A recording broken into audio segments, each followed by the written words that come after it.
Veamos en general esta parte como un recorrido a conocernos a nosotros mismos. Somos compuestos de bacterias desde la noche de los tiempos. El encontrar la presencia de estos microorganismos procariotes dentro de nuestros genomas no debe ser ninguna sorpresa. Vamos a hablar en el programa de hoy de las bacterias. Las bacterias en general son la masa viviente más grande del planeta. Ellas se encuentran en el aire, ellas se encuentran en el suelo, ellas se encuentran en el agua. En general, los orígenes de las bacterias hacen parte de esas discusiones científicas que se llaman teorías.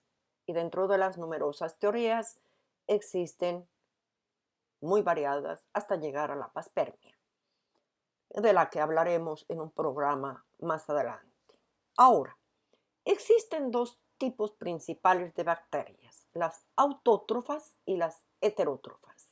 Las autótrofas, como su nombre lo dice, autocapacidad de realizar su propia respiración a partir del oxígeno, y las heterótrofas que no lo hacen de esta manera.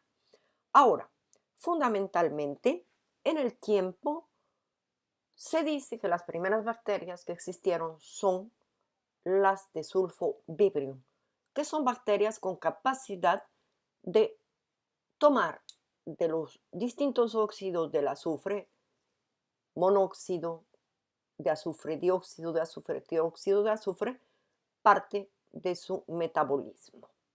Esto debido a que estas bacterias podrían haber existido en la época de grandes erupciones volcánicas o primigenia de la formación del planeta. También existen bacterias que son fototróficas, o sea, que tienen la capacidad de captar la energía solar a través de estructuras cloroplasmáticas para poder fabricar su propio alimento. En general, las bacterias están desde la noche de los tiempos en el planeta, han sido sus primeros habitantes y hacen parte de todos los medios internos de todos los organismos vivos. Es por esa razón que es muy importante conocer la fisiología bacteriana. Cómo estos componentes químicos y estructuras bacterianas se interrelacionan tanto entre ellos como con el medio que los rodea. Y cuando hablamos medio, aquí tenemos el caso, es nuestro propio organismo. Al interior de nuestro organismo poseemos en el intestino, poseemos en nuestro estómago enormes cantidades de bacterias. Segundo, también es importante conocer qué tipo de bacterias existen. Pero antes de entrar a eso, para que ustedes se den una idea muy general del tamaño, la talla de una bacteria. Aquí tenemos un alfiler, aquí tenemos un aumento de la punta de este alfiler, en donde vemos amas de bacterias, y cuando hacemos una ampliación un poco más grande, tenemos lo que se llama, en este caso, colonias de bacterias. Ahora veamos qué es una colonia de bacteria rápidamente. Si en laboratorio tenemos bacterias y las ponemos en un medio de cultivo en donde hay condiciones idóneas para que pueda reproducirse, como azúcares, un gel para que pueda nutrirse y el oxígeno, se va a producir, aquí hemos puesto una comparación en condiciones, se va a producir el hecho de formarse lo que se llaman las colonias, que son estos pequeños punticos blancos, y cada punto blanco no es una bacteria, no, de una bacteria en un proceso de una semana se producen aproximadamente 10 a la potencia 8 bacterias en una semana. Y si se dejara, sería aumentando de manera exponencial, no lineal, exponencial. Ahora, otra situación que nos interesa conocer es cómo se dividen estas bacterias. Estas bacterias fundamentalmente se dividen por dos tipos de división. Esta es una división simple, no voy a entrar en detalle. Aquí tenemos el núcleo, se divide en dos partes iguales y estas se van a dividir en lo que son dos células hijas que a su vez son clones idénticos. Resumamos. Pongamos de esta manera. Primero, las bacterias se reproducen por partición, como lo venimos de ver. A partir de una célula se divide en dos partes. Estas dos partes fundamentalmente van a contener la misma cantidad de ADN y estas dos células idénticas a la célula la madre se llamarían clones por partición. Pero existe una segunda manera de reproducirse que se llama esporulación.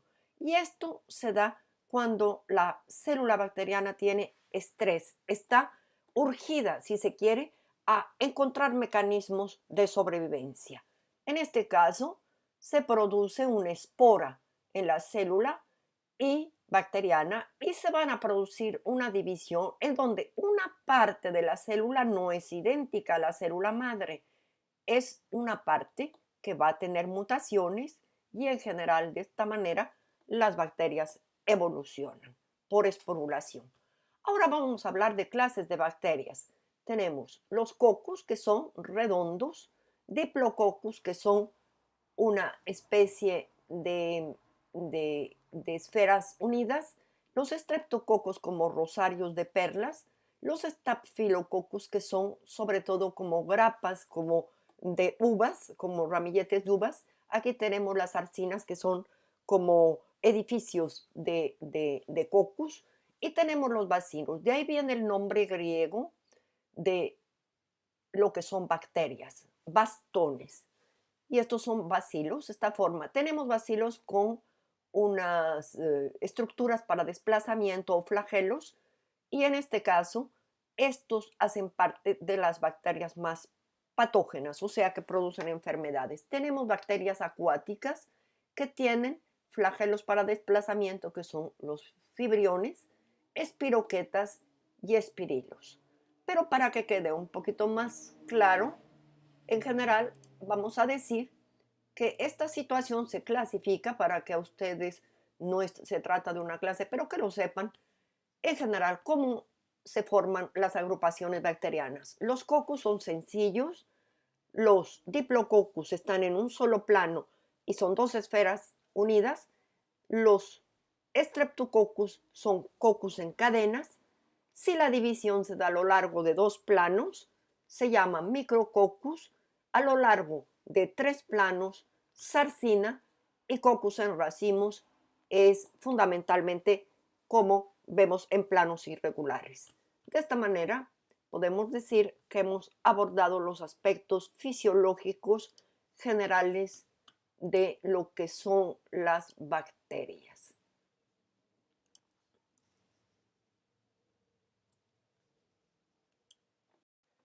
Fue el primer fiasco del genoma humano.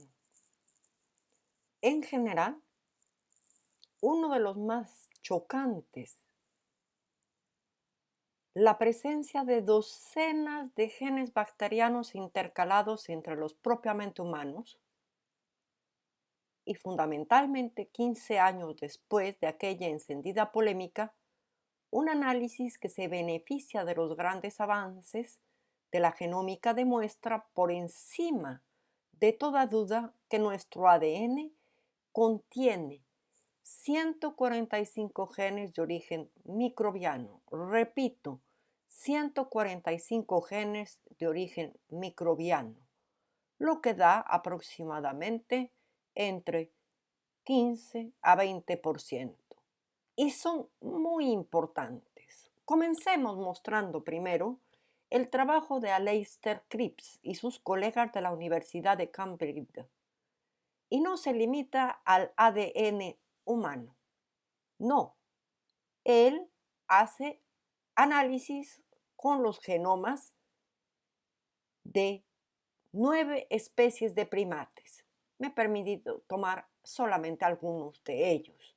Aquí tenemos, en general, uno de los genes muy importantes y se ha confirmado, por ejemplo, que el gen ABO responsable del grupo sanguíneo, en general aquí tenemos tanto los intrones como los exones, en general representado este gen, y aquí tenemos la comparación de secuencias del genoma en lo que corresponde a el gen ABO. Aquí podemos ver en general las diferencias, las semejanzas, pero fundamentalmente lo que nos interesa es que los genes importados de las bacterias en general se presentaron con otras especies por lo que se llama transferencia horizontal. Y esto es muy común en los animales y da origen a decenas o cientos de genes de origen microbiano activos según las especies. En esto vamos a pasar a mostrar más en detalle algunos de ellos. Aquí tenemos una célula y tenemos unos organulos. Entre esos los que nos interesa son las mitocondrias. ¿Por qué razón?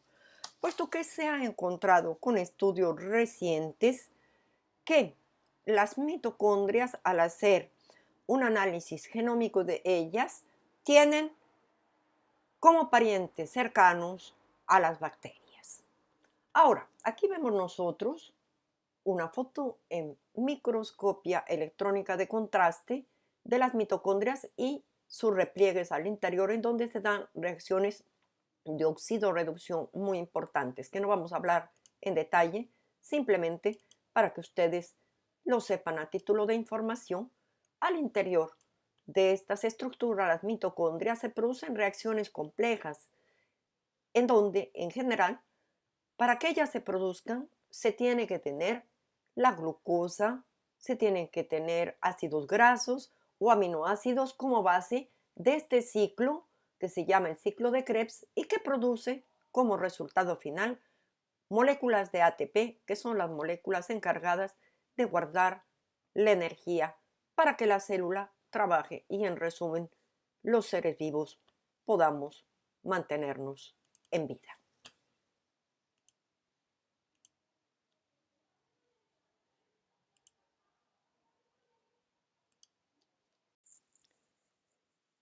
Los genes importados de las bacterias y otros microorganismos cubren funciones que no parecen elegidas al azar. La gran mayoría tienen relación con el metabolismo, quiere decir, con la vida misma de la célula. Veamos en este caso la información de Martin Wi y San Juan de la Universidad de Virginia. Ellos nos plantean que el antepasado de las mitocondrias pertenecía a un orden de bacterias patógenas y parásitas llamadas rickettsiales o rickettsias. Aquí tenemos el genoma de una rickettsia, fundamentalmente. Y en este momento se dice que evolucionaron a partir de un pasado que producía una proteína que tenía la propiedad de guardar grandes cantidades de energía. Su afirmación se sustenta fundamentalmente en la construcción de un reciente árbol evolutivo, este que estamos viendo aquí. Aquí tenemos las rickettsias y en general tenemos un árbol evolutivo también de las mitocondrias y esto resuelve fundamentalmente las relaciones ancestrales entre organulos, o sea, mitocondria, y sus parientes más cercanos, las bacterias, a partir de este análisis genómico. Como lo vemos, fundamentalmente, las bacterias nos han acompañado, por no decirlo de otra manera, son parte de nuestra estructura primaria. Espero que todos mis suscriptores se interesen a temas variados, no solamente se queden recluidos en un solo tipo de tema, ya que me he esforzado a que todos los temas tengan una relación de una manera o de otra. Para concluir, no es nada ocasional que se encuentran dentro de genomas de todos los seres vivos, partes que corresponden a los genomas bacterianos. Ya lo hemos desglosado a lo largo de este pequeño programa. Ahora, para concluir, os invito a visitar en general los otros programas de mi cadena, puesto que yo no quiero que solamente se lleve un solo tema. Esta cadena está hecha para tratar temas de interés científico con una visión crítica y con una conciencia mucho más abierta de lo que es nuestro futuro como humanidad. Ahora, termino solo a título de anécdota diciendo que me he encontrado un anuncio de la Organización Mundial de la Salud en donde se dice que ahora tenemos que hacer, o la ciencia tiene que hacer, una investigación contra las resistencias bacterianas y está convocada por esta organización internacional. Nunca, a mi manera de ver, podremos vencer a las bacterias. Ellas nos llevan con mucho tiempo de avance, mecanismos de adaptación hacia condiciones adversas que se viven en el planeta. Más bien, deberíamos buscar estrategias para convivir con ellas, puesto que podemos encontrar un equilibrio y de ese equilibrio depende nuestra vida en armonía con el planeta. Os agradezco vuestra suscripción, os agradezco vuestra escucha y os espero en el próximo programa. Gracias infinitas.